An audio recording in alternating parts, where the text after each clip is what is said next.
যদি 1 কোটিতে না মানে তাহলে একটু বাড়ায়া বলেন।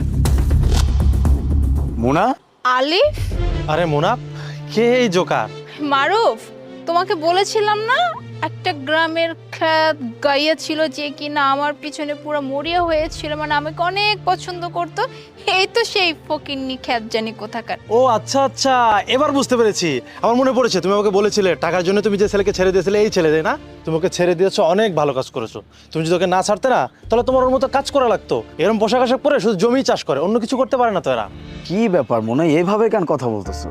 তুমি যেমন ছিলে এখনো ঠিক তেমনই আছো, আর তোমার কপালে জুটাইছো এরকম একটা। খুঁজে নিয়েছি তো। আমার মন মতো বড় লোক যেমনটা আমি চেয়েছিলাম, নাকি তোর মতন ছোট লোক ফকিনি? বাই দ্য ওয়ে, তুই কি জানিস হ্যাঁ আমি কত বড় একটা কোম্পানিতে জব করি? আমার মান্থলি স্যালারি শুনলে না তোর অবস্থা খারাপ হয়ে যাবে। আর আমার কোম্পানির নাম শুনবি, AKSP কোম্পানি, বুঝতে পারলি? ওই কোম্পানিতে আমি জব করি। হ্যাঁ, তো কি হয়েছে? আমার বাবা কৃষক ছিল, এখন আমি নিজে কৃষক হয়েছি, আমি নিজে কৃষি কাজ করতেছি। কাজের সাথে কি আসে যায়? আমি তো এটাই বুঝলাম না। এটাই তো তোর মেন্টালিটি, ছোট মেন্টালিটি। কি ভেবেছিলি হ্যাঁ কৃষকের ছেলে হয়ে অনেক কিছু করে দেখাবি? মারুফ সবসময় কি বলতো জানো? এটা বলতো, আমি কৃষকের ছেলে, আমি দেখবা এই কৃষকের ছেলে হয়ে কত কিছু করি, কত উপরে যায়।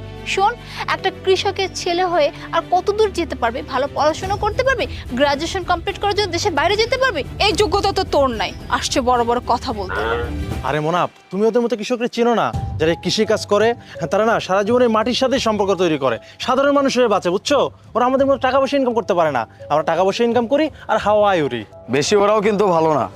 যারা অনেক বেশি ওরে তারা কিন্তু থপ করে মাটিতেও পড়ে যায়। কি বললি তুই? আমরা হাওয়ায় উঠতেছি?